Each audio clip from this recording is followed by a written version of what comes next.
Hello friends, welcome back to the class. In our last lecture we have discussed about the humoral immune response. ठीक है, humoral immune response के बारे में हमने discuss किया था. Now the second type of the immune response is the cell mediated immune response. ठीक है, और उसके जो मेजर कंपोनेंट्स है वो क्या है? T cells. ठीक है, इतना तो आपको पता ही है कि T cells are the major component of the cell mediated immune response. And B cells or the antibodies are the major component of the humoral immune response. ठीक है, यहाँ तक पता है. Now, T cell के एक्टिवेशन के लिए या फिर T cell को एंटीजन को रिकॉग्नाइज करने के लिए क्या रिक्वायर्ड है कि वो एंटीजन किसी सेल की मेम्ब्रेन पर प्रेजेंट किया हुआ होना चाहिए. ठीक है, सो अभी जो ये हमारा T cell है उसकी मेम्ब्रेन पर T cell रिसेप्टर्स प्रेजेंट होते हैं और वो एंटीजन को कब रिकॉग्नाइज करते हैं? जब भी वो किसी सेल की मेम्ब्रेन पर प्रेजेंट हुआ होता है. ठीक है, दिस इज द एंटीजन. ये क्या है? Antigen, black one. ओके, सो एंटीजन किसी सेल की मेम्ब्रेन पर अगर प्रेजेंट होगा तभी टी सेल है वो उसको रिकॉग्नाइज कर सकता है. ठीक है, this is the T cell. Now ये जो मॉलिक्यूल है जो भी एंटीजन को प्रेजेंट करते हैं किसी सेल की मेम्ब्रेन पर, वो कौन से मॉलिक्यूल्स हैं? MHC molecule. ठीक है, इसके बारे में हमने आगे ब्रीफ में डिस्कस किया था कि जो मॉलिक्यूल एंटीजन को मेम्ब्रेन पर प्रेजेंट करने के लिए यूज होते हैं या फिर जिस मॉलिक्यूल के साथ एंटीजन प्रेजेंट होता है वो एमएचसी मॉलिक्यूल है. ठीक है, अगर हमारे एंटीजन प्रेजेंटिंग सेल है या फिर कोई बॉडी नॉर्मल बॉडी सेल है, सभी सेल में एमएचसी मॉलिक्यूल्स उनकी मेम्ब्रेन पर प्रेजेंट होंगे. ठीक है, सो सबसे पहले हम एमएचसी मॉलिक्यूल क्या है, उसका स्ट्रक्चर किस प्रकार का होता है और कौन से सेल पर कौन सा एमएचसी मॉलिक्यूल प्रेजेंट है उसके बारे में डिस्कस करेंगे. उसके बाद टी सेल रिस्पॉन्स यानी कि सेल मीडिएटेड इम्यून रिस्पॉन्स के बारे में डिस्कस करेंगे. ठीक है, so first of all the structural properties of class 1 and class 2 MHC molecule. अभी सबसे पहले एमएचसी का फुल फॉर्म क्या है? Major histocompatibility complex. ठीक है, मेजर हिस्टोकम्पैटिबिलिटी कॉम्प्लेक्स. अभी हिस्टोकम्पैटिबिलिटी का मीनिंग क्या है, उसका नाम ऐसा क्यों रखा गया है? क्योंकि सबसे पहले जब एमएचसी मॉलिक्यूल्स आइडेंटिफाई हुए थे तो उसका यूज ट्रांसप्लांटेशन में किया जाता था. ठीक है, ट्रांसप्लांटेशन यानी कि किसी ऑर्गन को एक इंडिविजुअल में से दूसरे इंडिविजुअल में जब ट्रांसफर होता है तब एमएचसी का यूज हो सकता है, ऐसा आइडेंटिफाई हुआ था. किस लिए? कि जो भी टिश्यू है और जो भी ऑर्गन है हम ट्रांसप्लांट कर रहे हैं वो रिजेक्ट हो जाएगा या फिर एक्सेप्ट हो जाएगा, वो एमएचसी मॉलिक्यूल्स के बेसिस पर पता चलता है. ठीक है, सो हिस्टोकम्पैटिबिलिटी का मीनिंग क्या है कि वो कंपैटिबल है कि नहीं. जो भी ऑर्गन या टिश्यू हमें ट्रांसप्लांट करना है वो जो भी एक्सेप्टर है उसकी बॉडी में कंपैटिबल है कि नहीं उसके लिए एमएचसी मॉलिक्यूल्स यूज हो रहे थे. ठीक है, so they are known as the major histocompatibility complex. Now then they also plays an important role in the presenting the foreign antigen to the T cells. ठीक है, उसके बाद पता चला कि T सेल को एक्टिवेट करने के लिए या फिर T सेल को एंटीजन प्रेजेंट करने के लिए भी एमएचसी मॉलिक्यूल इम्पोर्टेंट है. ओके, तो सबसे पहले एमएचसी का यूज कहाँ होता है? टिश्यू ट्रांसप्लांटेशन में. कोई भी टिश्यू या फिर ऑर्गन है वो कंपैटिबल है या नहीं. ठीक है, वो एक्सेप्ट होगा, जो एक्सेप्टर है उसकी बॉडी द्वारा एक्सेप्ट होगा या फिर रिजेक्ट होगा. वो चेक करने के लिए जो भी मॉलिक्यूल्स यूज होते थे उसे क्या कहते हैं? MHC molecules. Okay, and then उसका रोल टी सेल के एक्टिवेशन में भी है, वो आगे जाकर पता चला. Okay, now MHC genes are closely linked to the chromosome number 6 in the human. ठीक है, क्रोमोसोम नंबर जो 6 है उस पर एमएचसी मॉलिक्यूल के सारे जीन्स प्रेजेंट है. कोई भी एमएचसी है, एमएचसी के मेन 3 टाइप है. ठीक है, class 1 MHC, class 2 MHC, class 3 MHC, और इन सभी के जो जीन्स है वो ह्यूमन में क्रोमोसोम नंबर 6 पर प्रेजेंट होंगे. ठीक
करेगा। ठीक है, सो एंटीजन स्पेसिफिक हो गए एमएचसी मॉलिक्यूल्स। यहाँ पर जो क्लेफ्ट बनता है एमएचसी मॉलिक्यूल में, वहां पर एंटीजन बाइंड होता है। सो एंटीजन के बाइंडिंग के लिए स्पेसिफिक एमएचसी मॉलिक्यूल होने जरूरी है। ठीक है, सो एमएचसी के आप अज्यूम कर सकते हैं कि एंटीजन कितने प्रकार के हैं। सो एमएचसी के भी बहुत सारे ऐसे फॉर्म्स होने चाहिए। ठीक है, सो एमएचसी भी बहुत सारे डिफरेंट एंटीजन के लिए प्रेजेंट होंगे, उनका स्ट्रक्चर थोड़ा थोड़ा डिफरेंट होगा। सो उसे क्या कहते हैं, पॉलीमॉर्फिज्म, कि बहुत सारे टाइप के एंटीजन एमएचसी मॉलिक्यूल्स प्रेजेंट है। ठीक है, सो पॉलीमॉर्फिज्म किसकी वजह से है? There are many alternate colonies of MHC present in the species. Okay, कोई भी एक रीजन है MHC का, उसके लिए भी बहुत सारे ऑलिन्स प्रेजेंट है। ठीक है, ऑलिन का मीनिंग क्या है? जो भी पोर्शन या डीएनए का या फिर जो जीन का हमारा है, उनका जो भी पोर्शन प्रोटीन के लिए कोड करता है, उसे क्या कहते हैं? ऑलिन।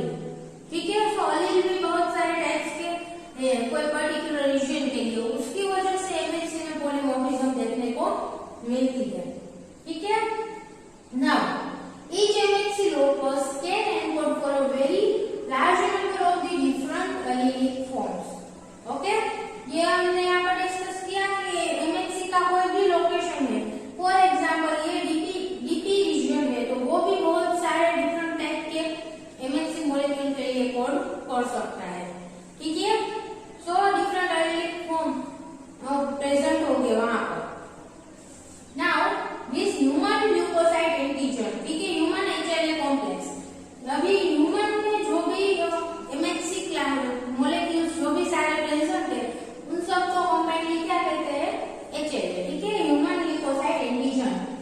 नाउ एमएचसी के कौन से क्लास हमारी बॉडी में प्रेजेंट है, कौन से जीन के रीजन द्वारा वो कोड होते हैं, उसके बारे में हम यहाँ पर डिस्कस करेंगे। ठीक है, so MHC class mainly there are the 3 class of the MHC present in the human, class 2 MHC molecules, class 3 MHC molecules and class 1 MHC molecules.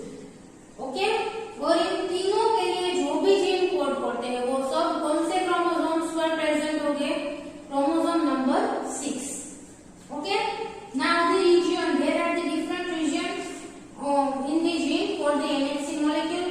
So there are the 3 regions for the class 2 MHC molecule, that are the DP, DQ and DR. Okay, ये तीनों different regions हो गए, और इन तीनों के द्वारा MHC class 2 molecule है वो कोड हो सकता है। ठीक है, सो इन तीनों के द्वारा जो भी MHC molecule कोड होगा वो भी different टाइप का होगा। ठीक है, and the gene product of this region is the DP alpha beta. यहाँ पर अल्फा बीटा क्यों लिखा गया है? क्योंकि जो क्लास 2 मॉलिक्यूल है उसका जो स्ट्रक्चर है वो हम आगे देखेंगे। ठीक है, तो बेसिकली वो 2 पॉलीपेप्टाइड चेन का बना हुआ होगा। One chain is the alpha and the second is the beta. Okay, so DP region जो है उसमें भी अल्फा के लिए भी रीजन प्रेजेंट होगा और बीटा चेन के लिए भी रीजन प्रेजेंट होगा। ठीक है, सो इसकी प्रोडक्ट जो है वो क्या होगी? Alpha and beta, DP alpha DP beta. Okay, और जो डीक्यू रीजन है उसके द्वारा जो भी प्रोटीन कोड होगा वो कौन सा होगा? DQ alpha and DQ beta, and DR के द्वारा DR alpha and DR beta. Okay, these are the all types of the gene product of the MHC class 2 region. Okay, अभी यहाँ पर जो डीपी अल्फा यानी कि अल्फा चेन के लिए भी जो भी रीजन है उसमें भी बहुत सारे एलिलिक फॉर्म प्रेजेंट हो गए। ठीक है, इसका मीनिंग क्या है? डीपी में जो अल्फा का रीजन है उसके द्वारा भी बहुत सारे टाइप की अल्फा चेन कोड हो सकती है। ठीक है, और जो बीटा का रीजन है उसके द्वारा बहुत सारी बीटा चेन्स कोड हो सकती है। ठीक है, डिफरेंट टाइप की। नाउ सो इसकी वजह से पॉलीमॉर्फिज्म आएगी। देन दी क्लास 3 एमएचसी मॉलिक्यूल्स। ओके, हमने जो यहाँ पर एंटीजन प्रेजेंट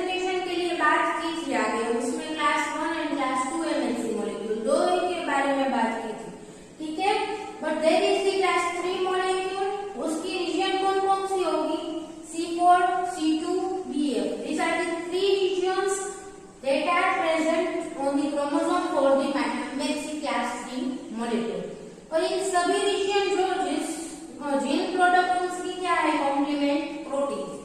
ओके, जो भी कॉम्प्लीमेंट प्रोटीन्स प्रेजेंट है वो इसके द्वारा कोड होंगे। ठीक है, इसका फंक्शन है वो क्या है, कॉम्प्लीमेंट प्रोटीन को कोड करना। जो हमारे मेम्ब्रेन पर प्रेजेंट होंगे वो क्लास 1 एंड क्लास 2 दो ही टाइप के MHC मॉलिक्यूल्स मेम्ब्रेन पर प्रेजेंट होंगे। और क्लास 3 है उसका फंक्शन क्या है, कॉम्प्लीमेंट प्रोटीन्स को रिलीज करना।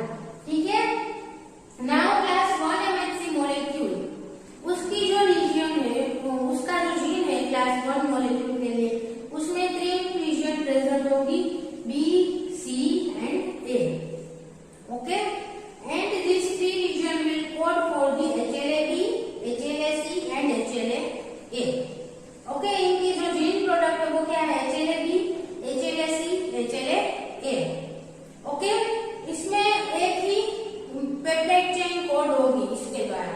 ठीक है, वो हम आगे जब MHC क्लास 1 का स्ट्रक्चर देखेंगे तब आपको समझ में आ जाएगा कि क्यों एक ही चेन कोड होती है। बट अभी जो यहाँ पर हमने देखा कि DP अल्फा के लिए बहुत सारे ऑलिन्स प्रेजेंट हो गए, उसी प्रकार HLA-B, HLA-C, HLA-A इन सब के लिए भी बहुत सारे टाइप के ऑलिन्स प्रेजेंट हो गए। ठीक है, B रीजन में बहुत सारे HLA-B के लिए ऑलिन्स प्रेजेंट हो गए। तो इसका मीनिंग क्या है, इसके द्वारा जो भी HLA-B कोड होगा वो डिफरेंट टाइप का हो सकता है। ठीक है, so this all participate in the polymorphism of the MHC molecules.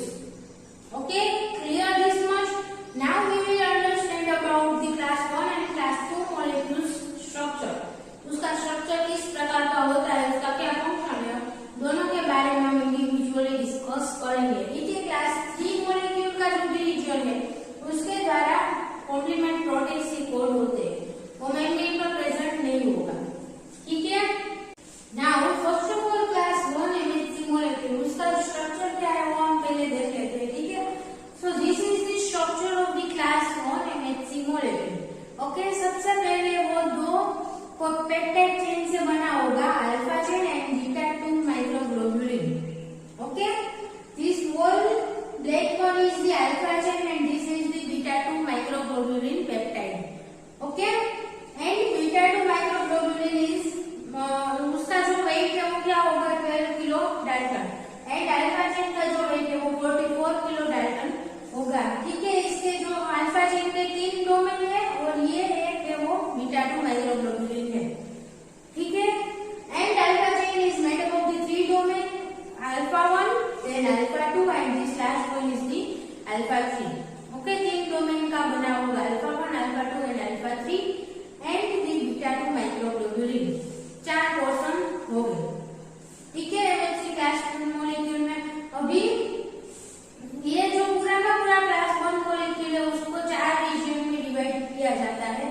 सबसे पहले मेम्ब्रेन डिस्टल डोमेन या फिर पेप्टाइड बाइंडिंग डोमेन। ठीक है, अभी ये जो मेम्ब्रेन यहाँ पर जो है वो सेल मेम्ब्रेन है, जहाँ पर MHC क्लास 1 मॉलिक्यूल जिस भी सेल की मेम्ब्रेन पर प्रेजेंट है ये मेम्ब्रेन है। ठीक है, अभी मेम्ब्रेन डिस्टल डोमेन यानी कि मेम्ब्रेन से दूर है। ठीक है, इसी वजह से इसे मेम्ब्रेन डिस्टल डोमेन या फिर उसका दूसरा नाम है पेप्टाइड बाइंडिंग डोमेन, क्योंकि यहाँ पर जो है वो क्या है, पेप्टाइड बाइंडिंग क्लेफ्ट।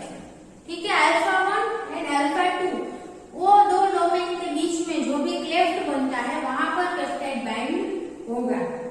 ठीक है, सो अल्फा 1 अल्फा 2 मिलाकर जो भी ये पोर्शन बनता है उसे क्या कहते हैं, पेप्टाइड बाइंडिंग डोमेन या फिर membrane distal domain. Then the second portion is the membrane proximal domain और immunoglobulin like domain. Okay, membrane proximal यानी मेम्ब्रेन के पास का जो डोमेन है उसे क्या कहते हैं, membrane proximal domain. Okay, and immunoglobulin like domain because there is beta 2 microglobulin is present in this domain. Okay, so membrane proximal domain कौन से डोमेन का बनता है, beta 2 microglobulin and alpha 3 domain. ठीक है, उन दोनों को मिलाकर बनता है membrane proximal domain. Now the third is the transmembrane segment. अभी ये जो है वो कौन सा था, मेम्ब्रेन के बाहर जो भी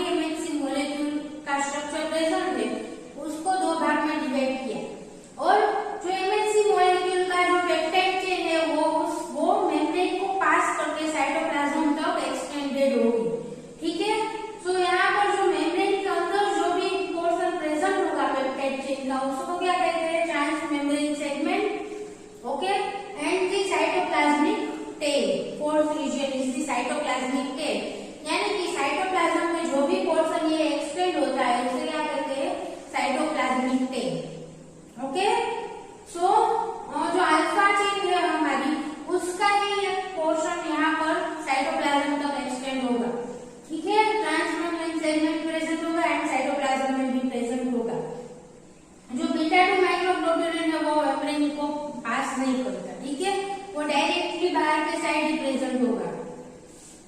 So there are the four portions in the MHC class 1 molecule: membrane distal domain, then membrane proximal domain, then transmembrane segment and the cytoplasmic tank। ठीक है, अभी ये दो जो है वो पेप्टाइड चेन है, तो उसका एक टर्मिनल क्या होगा, सी कार्बोक्सी टर्मिनल एंड एक है वो अमाइनो टर्मिनल। ये तो आपको पता ही होगा, ठीक है, क्योंकि जो भी अमाइनो एसिड्स है उसमें एक जो है वो अमाइनो ग्रुप प्रेजेंट होगा और एक कार्बोक्सिल ग्रुप प्रेजेंट होगा, ठीक है, उसकी वजह से दो टर्मिनल बनते हैं। So the cytoplasmic tank contains the C terminal and the peptide binding cleft contains the N terminal. Okay, यहाँ पर भी माइक्रोग्लोब्यूलिन में जो ऊपर का है वो एन टर्मिनल होगा और नीचे जो है वो सी टर्मिनल प्रेजेंट होगा, ठीक है, इतना समझ में आया structure. Now peptide binding site, सबसे पहले उसके बारे में हम डिस्कस करते हैं, ठीक है। सो पेप्टाइड बाइंडिंग साइट नाम पर से पता चलता है कि जो भी पेप्टाइड यानी कि एंटीजन का जो फ्रेगमेंट है वो एमएचसी मॉलिक्यूल के द्वारा प्रेजेंट होता है, वो कहां पर होगा, पेप्टाइड बाइंडिंग क्लेफ्ट पे, वहां पर बाइंड होगा, ठीक है। नाउ मोस्टली एन टर्मिनल, ठीक है, वो भी हमने डिस्कस किया, स्ट्रक्चर में देखा, वहां पर कौन सा टर्मिनल प्रेजेंट होगा, एन टर्मिनल। एंड अभी हमने आगे जो देखा कि बहुत सारे टाइप्स के एमएचसी मॉलिक्यूल्स प्रेजेंट होंगे, ठीक है, तो उसमें जो भी डिफरेंस होगा वो कहां पर होगा, पेप्टाइड बाइंडिंग रीजन में या फिर पेप्टाइड बाइंडिंग डोमेन जो ये है वहां पर ही अलग डिफरेंस देखने को मिलता है, ठीक है, क्योंकि यहाँ पर एंटीजन का बाइंड होना है तो वहां पर डिफरेंस होगा एज पर दी एंटीजन के अनुरूप वहां पर जो है वो अलग डिफरेंस देखने को मिलता है, ठीक है। Now it looks like a cleft with floor and the two walls। Okay, ये जो पेप्टाइड बाइंडिंग क्लेफ्ट है वो कैसा दिखता है, इस प्रकार का कुछ दिखता है, ठीक है। अगर एक्सरे क्रिस्टलोग्राफी से उसका स्ट्रक्चर देखे तो वो कुछ इस तरह से क्लेफ्ट जैसा दिखता है, ठीक है। So it contains a floor and two wall, ठीक है, एक गड्ढा हो जिसमें दो वॉल है और एक फ्लोर है, इस प्रकार का कुछ पेप्टाइड बाइंडिंग क्लेफ्ट दिखता है। And it is the closed, ठीक है, क्योंकि यहाँ पर जो है वो अल्फा चेन आ जाएगी और यहाँ पर बीटा चेन आ जाएगी, इसमें बीच में से कहीं पर भी जगह नहीं है, ठीक है, ये पूरा का पूरा कवर होगा, इसलिए उसे क्या कहते हैं, क्लोज्ड। ओके, यहाँ आप देख सकते हैं कि यहाँ पर ये जो है वो पूरा क्लोज्ड है, okay. Now only peptides of 9 to 11 amino acid can bind. Here this is the important, याद रखना कि जो 9 से 11 अमाइनो एसिड तक के ही जो पेप्टाइड है वो यहाँ पर बाइंड हो सकते हैं, ठीक है, इतना तो टाइम फ्रेगमेंट होना चाहिए एमएचसी क्लास 1 के साथ बाइंड होने के लिए, okay. Then second peptide binding domain समझ में आया। Then second is the immunoglobulin like domain. ये जो दूसरा डोमेन है वो structurally conserved, it is the structurally conserved region, यानी कि जो सारे के सारे एमएचसी मॉलिक्यूल्स है उसमें जो ये मेम्ब्रेन प्रॉक्सिमल डोमेन यानी कि इम्यूनोग्लोबुलिन लाइक डोमेन प्रेजेंट होगा वो सेम होगा, ठीक है। जो डिफरेंस देखने को मिलता है वो यहाँ पर पेप्टाइड बाइंडिंग डोमेन में ही होगा। ये जो पोर्शन है इम्यूनोग्लोबुलिन लाइक डोमेन वो सब में सेम होगा, ठीक है, कंजर्व्ड रीजन है वो। It contains the binding site for this series. अभी ये पोर्शन जो है वहां पर टी सेल के मेम्ब्रेन पर एक कॉम्प्लीमेंटारिटी डिटरमिनिंग रीजन, ठीक है, सीडी प्रेजेंट हो गए, ऐसा हमने आगे डिस्कस किया था। For identification of T helper cell है या फिर टी साइटोटॉक्सिक सेल है, उसको आइडेंटिफाई करने के लिए उसकी मेम्ब्रेन पर सीडी यानी कि कॉम्प्लीमेंटारिटी डिटरमिनिंग रीजन्स प्रेजेंट होंगे, ठीक है। तो ये जो सीडी है वो किसके साथ बाइंड करेंगे, यहाँ पर एमएचसी मॉलिक्यूल का जो ये प्रॉक्सिमल डोमेन है वहां पर सीडी बाइंड करेंगे, ठीक है। अभी देखते हैं ये टी सेल है, ठीक है, उसकी मेम्ब्रेन पर डी सेल रिसेप्टर होगा, ये antigen sorry this is the cell which present the MHC molecule, okay, यहाँ पर एंटीजन है। सो टी सेल की मेम्ब्रेन पर से जो सीडी मॉलिक्यूल्स प्रेजेंट है वो यहाँ पर यानी कि यहाँ पर हमारा बाइंड होगा। ठीक है, ये जो है वो CD मॉलिक्यूल है, T सेल की मेम्ब्रेन पर से जो भी CD मॉलिक्यूल एक्सटेंड होता है वो MHC के इम्यूनोग्लोबुलिन लाइक डोमेन के साथ बाइंड होगा। ठीक है, they help in the recognizing the antigen and binding of the T cell receptor with the MHC molecule. Then the transmembrane and the cytoplasmic domain. Okay, ये transmembrane and cytoplasmic domain उनका function क्या है? वो सिर्फ जो alpha chain के expression में help करता है। ठीक है, it will ensure that the alpha chain will express properly. यहाँ पर अल्फा चेन properly मेम्ब्रेन पर बाइंड हो और वो सेल के बाहर प्रेजेंट हो, वही फंक्शन है। ठीक है, ट्रांसमेम्ब्रेन एंड साइटोप्लाज्मिक डोमेन का। And beta 2 microglobulin is also important for the proper expression of the alpha chain. Alpha chain का प्रॉपर एक्सप्रेशन करने के लिए ये जो बीटा 2 माइक्रोग्लोबुलिन पोर्शन है वो इंपॉर्टेंट है। ठीक है, अगर हम इसको निकाल दे तो अल्फा चेन में वो एंटीजन को प्रॉपर्ली प्रेजेंट नहीं कर पाएगी और इम्यून रिस्पॉन्स एक्टिवेट भी नहीं होगा। ठीक है, so beta 2 is microglobulin is also a very important part of the MHC class 1 molecule. ठीक है, इतना समझ में आया? अभी MHC class 1 molecule कौन से सेल्स को एक्टिवेट करता है? So T cytotoxic cell. ठीक है, वो एंटीजन T cytotoxic सेल को प्रेजेंट करेगा और एक बात और याद रखना कि कौन से सेल की मेम्ब्रेन पर क्लास 1 MHC मॉलिक्यूल प्रेजेंट होगा। So it is present on the all nucleated cell of our body. ठीक है, ऑल न्यूक्लिएटेड सेल्स। ठीक है, ऑल न्यूक्लिएटेड सेल यानी कि सारे के सारे सेल्स की मेम्ब्रेन पर क्लास 1 MHC मॉलिक्यूल प्रेजेंट होगा और वो एंटीजन को प्रेजेंट करता है तो कौन सा सेल को प्रेजेंट करेगा? T साइटोटॉक्सिक सेल को।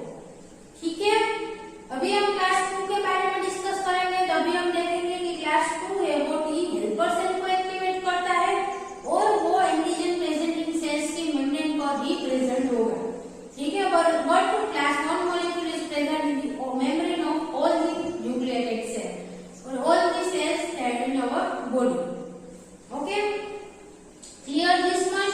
क्लास 1 मॉलिक्यूल में कोई डाउट? उसका स्ट्रक्चर समझ में आया और उसका फंक्शन क्या है? T साइटोटॉक्सिक सेल को एक्टिवेट करना या फिर एंटीजन प्रेजेंट करना। Okay, now the class 2 MHC molecule. ठीक है, उसका स्ट्रक्चर हम अभी देख लेते हैं। So first of all it is made up of the two chains that are the alpha chain and beta chain. ठीक है, वो हमारे MHC क्लास 1 मॉलिक्यूल में कौन से थी? एक अल्फा चेन थी और एक बीटा 2 माइक्रोग्लोबुलिन। ठीक है, and this is made up of the alpha chain and beta chain. Now okay, यहाँ पर जो मेम्ब्रेन डिस्टल डोमेन है उसमें क्या होगा? अल्फा चेन दो डोमेन में डिवाइडेड होगी। ठीक है, alpha 1 and alpha 2। Upper one is alpha 1 and this is the alpha 2। हमने MHC क्लास 1 मॉलिक्यूल की जो अल्फा चेन थी वो 3 पोर्शन में यानी कि 3 डोमेन में डिवाइडेड थी, अल्फा 1, अल्फा 2, अल्फा 3। ठीक है, यहाँ पर दो रीजन में डिवाइड होगी, alpha 1 and alpha 2 and beta chain is also divided into the two domain that is the beta 1 and beta 2. Okay, दोनों ही चेन दो रीजन में डिवाइड होगी। Then on the transmembrane segment, यहाँ पर जो MHC क्लास 1 मॉलिक्यूल था उसमें सिर्फ एक ट्रांसमेम्ब्रेन सेगमेंट था। ठीक है, वो अल्फा चेन का था। यहाँ पर दोनों ही alpha chain and beta chain दोनों में ही transmembrane segment and cytoplasmic tail देखने को मिलेगी। ठीक है, सो दो ट्रांसमेम्ब्रेन सेगमेंट हो गए और दो साइटोप्लाज्मिक टेल प्रेजेंट होगी in class 2 MHC molecule. Okay, understood this much? Now membrane distal domain और पेप्टाइड बाइंडिंग डोमेन। ठीक है, इसमें जो डोमेन है वो सेम हो गए एज MHC क्लास 1 मॉलिक्यूल। फर्क सिर्फ इतना है कि वो कौन कौन से डोमेन से बनते हैं। अभी मेम्ब्रेन डिस्टल डोमेन क्लास 1 में अल्फा 1 एंड अल्फा 2 से बनता था। ठीक है, here it is made up of the alpha 1 and beta 1। Okay, जो पेप्टाइड बाइंडिंग डोमेन है वो अल्फा 1 एंड बीटा 1 डोमेन से बनता है। ठीक है, अल्फा 1 बीटा 1 चेन के रीजन से बनेगा और जो पेप्टाइड बाइंडिंग क्लेफ्ट है वो भी हम यही कह सकते हैं कि अल्फा 1 एंड बीटा 1 से बनता है। ठीक है, और MHC class 1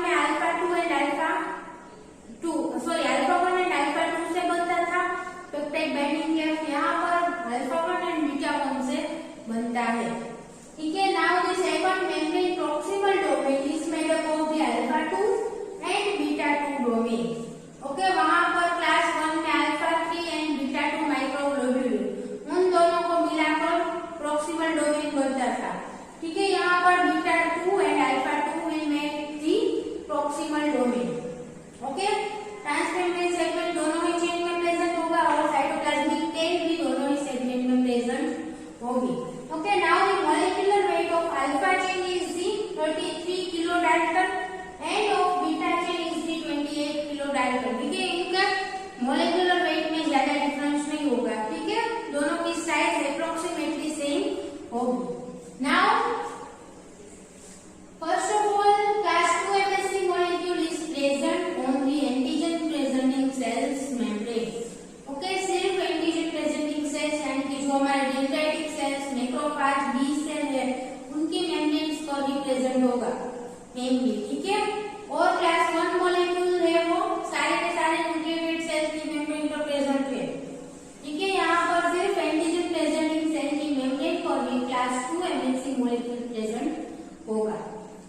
Now the two peptide chains are present, alpha and beta। Okay, दो peptide chain से बनता है। The peptides of the 13 to 18 amino acids can bind। ठीक है, यहाँ पर थोड़े larger fragments bind हो सकते हैं। 13 से 18 amino acids तक का जो peptide है वो MSC class 2 molecule के साथ bind हो सकता है। Okay, then peptide binding cleft is open। Okay, यहाँ पर लार्ज फ्रेगमेंट क्यों बाइंड हो सकता है? क्योंकि जो क्लेफ्ट है ये पेप्टाइड बाइंडिंग क्लेफ्ट वो ओपन है। ओके, वहाँ एमएससी क्लास 1 में क्या था, एक ही चेन के दो फ्रेगमेंट के द्वारा क्लेफ्ट बनता था। ठीक है, इस प्रकार का था कुछ। ये अल्फा 1 चेन थी, देन यहाँ पर बीटा 1 चेन थी। सो ये जो क्लेफ्ट है वो क्लोज्ड था। ठीक है, यहाँ पर क्लास 2 एमएससी मॉलिक्यूल में किस प्रकार का स्ट्रक्चर है, इस प्रकार से ये बीटा चेन है, इस प्रकार से यहाँ पर अल्फा चेन है। सो ये जो क्लेफ्ट बनता है वो ओपन, उसे ओपन कहा जाता है। ठीक है, सो यहाँ पर बड़ा फ्रेगमेंट बाइंड कर सकता है पेप्टाइड का as compare to the class 1 MHC molecule. ठीक है, ओपन क्यों कहा जाता है समझ में आया? यहाँ पर ये दोनों जो चेन है वो बाइंड नहीं है एक दूसरे के साथ। ठीक है, कोवेलेंट की बाइंड नहीं है, तो इसकी वजह से ये क्लेफ्ट है वो ओपन रहता है। Okay, now structurally similar to the class 1 MHC molecule। अभी ये दोनों ही molecule बहुत सारे different types के ओलिन यानी कि जीन द्वारा फॉर्म होता है। ठीक है, जीन द्वारा कोड होता है। बट जब भी इसका क्वार्टरनरी स्ट्रक्चर यानी कि यहाँ पर 4 डोमेन प्रेजेंट है, सो इसे क्या कहते हैं, क्वार्टरनरी स्ट्रक्चर। जो भी अल्फा एमएचसी क्लास 1 का क्वार्टरनरी स्ट्रक्चर है, क्लास 2 का क्वार्टरनरी स्ट्रक्चर है, वो दोनों एग्जैक्टली सिमिलर होंगे। ठीक है, उसमें बहुत सारी सिमिलरिटीज देखने को मिलती है, इसका स्ट्रक्चर दोनों का सेम दिखेगा। Okay, so this is the very important point that दोनों का स्ट्रक्चर है वो सिमिलर होगा। जो क्वार्टरनरी स्ट्रक्चर बनता है वो, इसमें अमीनो एसिड की सीक्वेंस डिफरेंट होगी, अलग अलग जीन के द्वारा कोड होते हैं दोनों के दोनों क्लास 1 एंड क्लास 2 मॉलिक्यूल। ठीक है, वहां पर अल्फा चेन बड़ी थी, अल्फा 1, अल्फा 2, अल्फा 3 तीन डोमेन की बनती है क्लास 1 मॉलिक्यूल में, एंड बीटा 2 माइक्रोग्लोब्यूलिन छोटा सा पोर्शन होगा। यहाँ पर अल्फा एंड बीटा दोनों ही चेन इक्वल साइज की है। ठीक है, इतने सारे डिफरेंस होने के बावजूद भी alpha MHC class 1 and class 2 molecule का जब भी क्वार्टरनरी स्ट्रक्चर बनता है तो वो दोनों सेम ही दिखते हैं। ठीक है, नाउ इट